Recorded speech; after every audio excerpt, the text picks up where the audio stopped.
In this video, I'd like to share with you a few ideas on how you can help keep your immune system strong and resilient. Hi, I'm Jeff Chand, acupuncturist, practitioner of traditional Chinese medicine and Qigong instructor. There are always many threats to our immune system. There are threats that are external from our environment, and there are threats that are internal from our internal environment. There are always going to be threats, but right now, currently, there's some obvious external threats. Now, because of this threat, a lot of people are getting very upset and uneasy and anxious.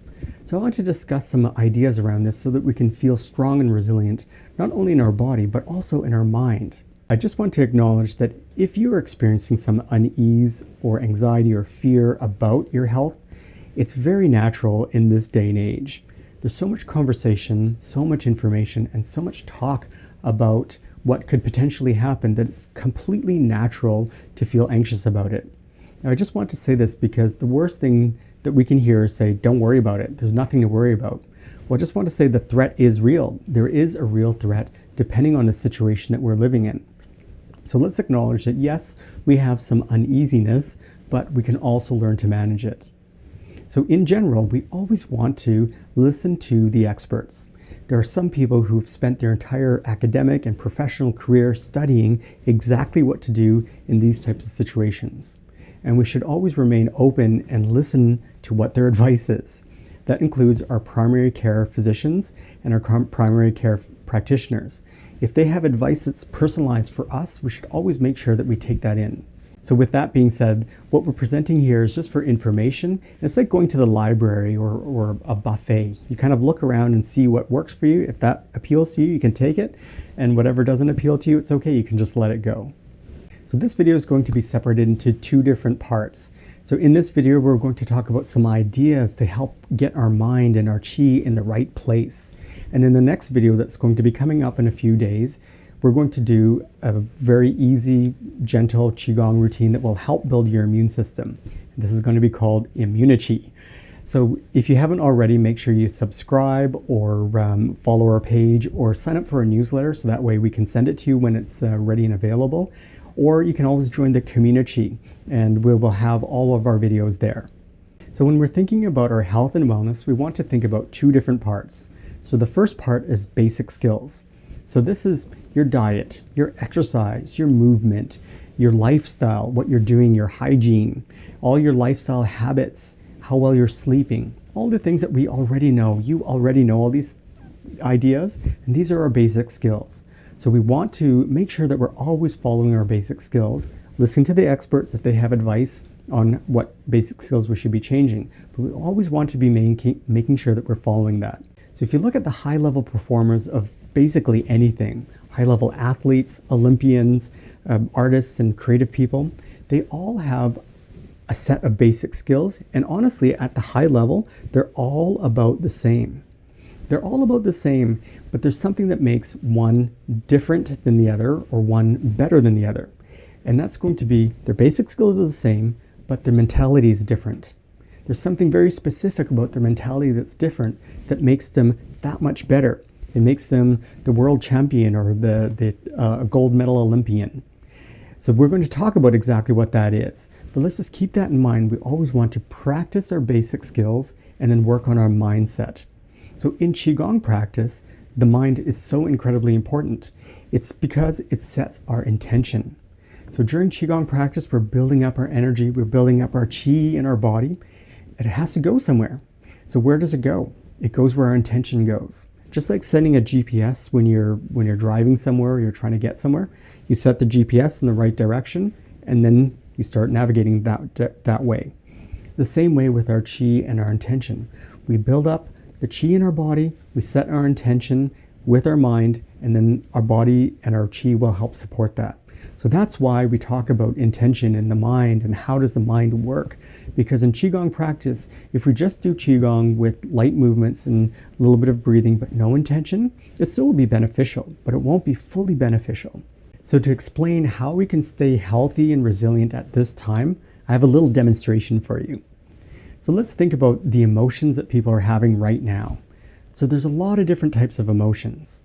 So let's just name a few of them. So when it comes to our health and our wellness, there's a lot of worry, fear, and anxiety. I actually wrote that down on a little piece of paper. I don't know if you can see it. It's worry, fear, and anxiety. Just going to put that up on the wall here. So it's very natural at this time, at this day and age, to have a lot of worry, a lot of fear, and a lot of anxiety. That's actually part of being human.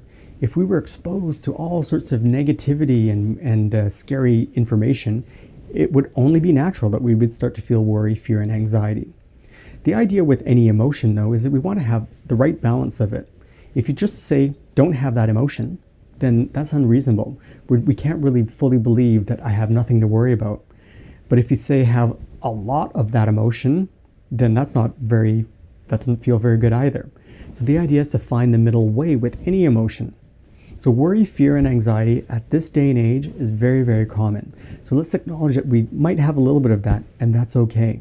Another emotion that's very common right now is the feeling of anger and frustration. So anger and frustration can arise when we have a lot of unmet expectations. We want something to happen and it's not happening. Then we feel angry, we feel upset, we feel frustrated. So if we're expecting something out of ourselves, out of the environment, out of other people, and it's not being met, then we can have a lot of anger and frustration.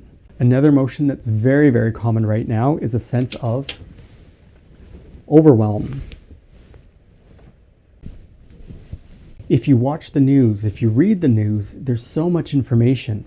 And in fact, it's the same information that's repeating over and over.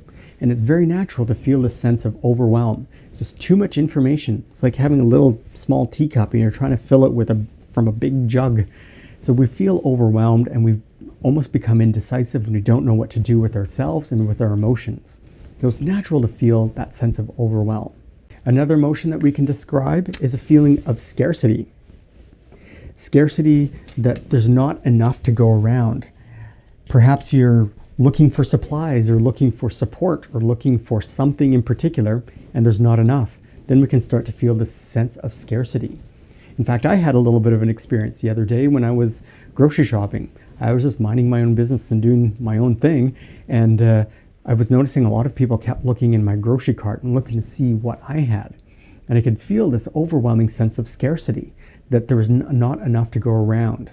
The last emotion and mindset that I'm going to discuss is the idea of a contagion. Just like bacteria and virus and germs can spread, so can ideas. So a contagion is when ideas start to spread. So specifically, I'm meaning what's called a complex contagion. So if you know a group of people and they all start acting a certain way, maybe they start doing a certain type of handshake or they start hugging.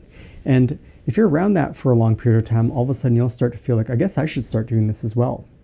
If everybody starts acting in a certain way, or being very fearful, or being very overwhelmed, or being very angry, this is a contagion that can spread throughout a population. You see this in the animal kingdom quite a bit, where you would see a big herd of deer, and they're all calm and in a relaxed state, but then one gets spooked about something, and then instantly they all get spooked. So this is a contagion. It's an idea that's spreading. So there are lots of different mindsets and emotions that we can plaster all over the wall here. We completely cover the wall with all the different ones that we can have.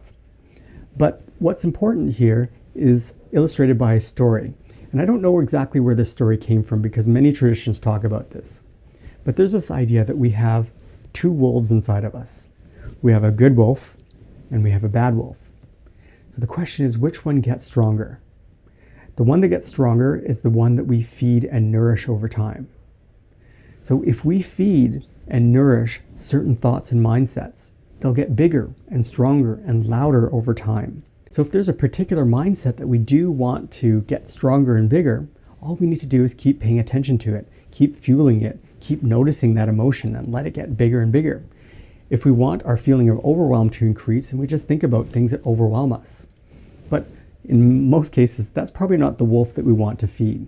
So ideally, what we want to do is find a mindset and a state of being and a state of emotion that we want to feed, that we want to grow, and we want to get stronger. So I couldn't come up with the one word for it, so the best I came up with was the good wolf. So the good wolf would be part of ourselves that's strong, stable, clear-minded, clear thinking, resilient, It's accepting of all the different emotions that we have, but it's not going to feed into them too much. It's going to be responsive and not reactive. So that's the good wolf. We have the good wolf inside of us already. Sometimes we just have to look a little harder to find it. If we can't find it, maybe we can look to role models, or we can look to characters or people that we know, or people that we used to know, or times that we used to feel like we were the good wolf. And the idea is that we want to keep our mind focused on that. Think about somebody who has a strong sense of resilience, and you think they can handle anything. No matter what comes their way, they can handle it, it's no problem. That's the good wolf. They give energy to that, and they keep giving that energy. Or you can try to think about somebody who's clear-minded and calm and relaxed, but also engaged. They're not dissociated from a situation, they're actually engaged in it, but they're looking at it with a lot of clarity and calmness. So this is a state that we want to encourage. So we want to encourage and keep feeding that good wolf. Now, what does this have to do with the immune system and our resilience? Well, when we feed that good wolf, then all these emotions are still there. It's okay that they're still there, but they're just not as loud. Then we start to tap into our own sense of strength and resilience. That way, our immune system can do its job because it's not fighting against the fear, the anxiety, the overwhelm, the scarcity, the anger and frustration. It can do its job to just protect ourselves from the environment. It can do its job to take the nourishment and the energy from the food that we eat. It can take the energy from the qi and the air that we breathe.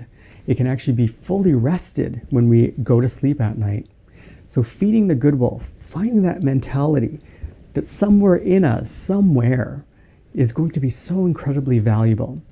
And as we move forward today, right now, just even take a step back and just try to think, how can I find that good wolf within myself? How do I feel that sense of calm, of strength, of grounded energy, of wise counsel? You can look at a situation and decide, what's the best choice to make right now? Do I really need to be overwhelmed? Do I really need to be angry about this? Or do I need to remain calm, centered, and grounded? So this is actually very simple, but can be a very profound idea to help your qi and your immune system get very strong and robust. If you're doing Qigong practice and you're just doing the movements without any intention, without any breath, without any focus on what your mind is doing, it's okay. It will have still a positive effect. But when you really can tap into that good wolf, you take a big in-breath, you remember that good wolf, and you breathe in, you breathe out.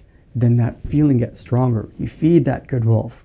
When you're out in nature and you just allow yourself to be grounded, connected with nature, taking the energy in from the ground, taking the sunshine in from the air and the sky above you, then that good wolf gets stronger. And when you can give your positivity, your good thoughts, your good vibrations to everybody around you, then that also helps the good wolf get stronger. And in this time, in this day and age, this is what we need. The basic skills that we're employing don't really need to change at all. We know what we already need to do, but we need to find that good wolf within ourselves and let that grow and get stronger. Earlier, I was talking about Olympians and the basic skills that they all have. Their skill level is all about the same. But what makes that one a little bit better? And it's the fact that they found their good wolf.